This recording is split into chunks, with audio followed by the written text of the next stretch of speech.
Hello, my name is Saeed Abbas, and today me and my associate from my group, Zane, will be presenting the ENG 3000 project on behalf of JOSC Incorporations. Our case will focus on the General Motors faculty ignition switch. Case overview.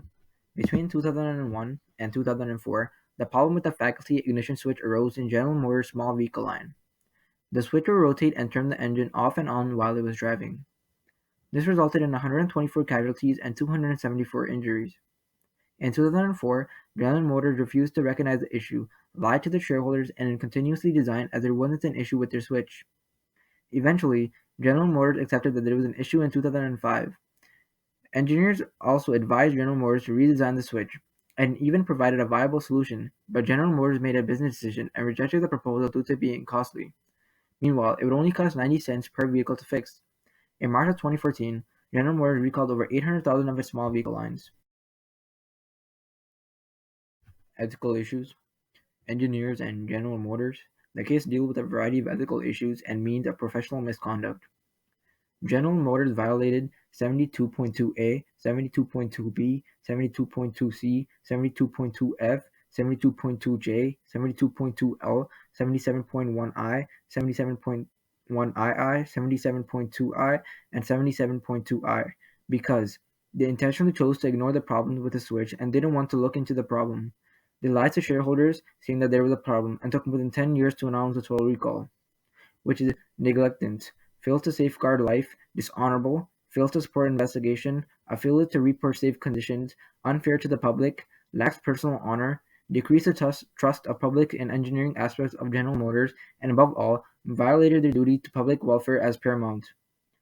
The group of engineers, including Altman and DeGorrigo, performed the same act towards professional misconduct, but violated 77.2 III because they changed parts without reporting it, failed to report the problem to the governing body once General Motors ignored their solutions and pleas. By doing so, they still put the public in danger, were disloyal to themselves and profession, and failed to properly report the problem to the governing body. EGAD. Hypothetically, when performing an EGAD analysis, by generating alternatives, some possible, not necessary, correctly actions would be initially to do nothing about the situation and accept countless lawsuits, which still violates every aspect of 72 and 77, or for engineers to fix the switch but not report. This still violates 72.2b, 72.2c, 72.2j, 72.2l, and 77.1i, 77.1ii, 77.1iii, 77.2i, 77.2ii, because there's a failure to report the problem and still puts people's lives in danger.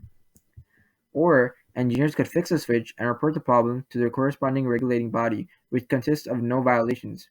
Eventually, the resulting decision would be to report the issue and fix the switch, because the public would be aware of the problem and will be safe. Actuality. In reality, the engineers did not truly comply with the ethical standards set through regulation.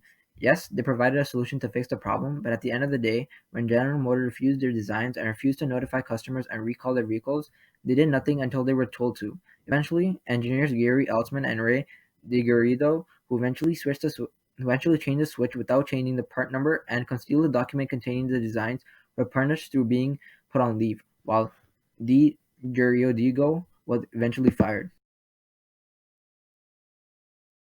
We will now cover the legal analysis for this case.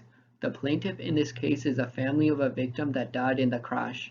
The defendant is General Motors, who manufactured the vehicles. The issue became public when an attorney sued GM on behalf of the victim's family. The lawsuit claimed that GM knew about the issue since 2001 but only recalled vehicles by 2014. The defect was not disclosed by GM, or was it discovered by government regulators. A large number of cases were also filed after the recall in 2014 claiming the faulty switch either caused injury or death. The liabilities that are involved in this case are vicarious liability, strict liability, and concurrent tortfeasors. The engineers are an example of vicarious liabilities because they committed tort under the management of the company. In addition, concurrent tortfeasors apply to both the company's management team and the engineers working under the company. Finally, strict liability applies because even though the engineers proposed a solution for the design of the switch, the company is still responsible for committing their tort.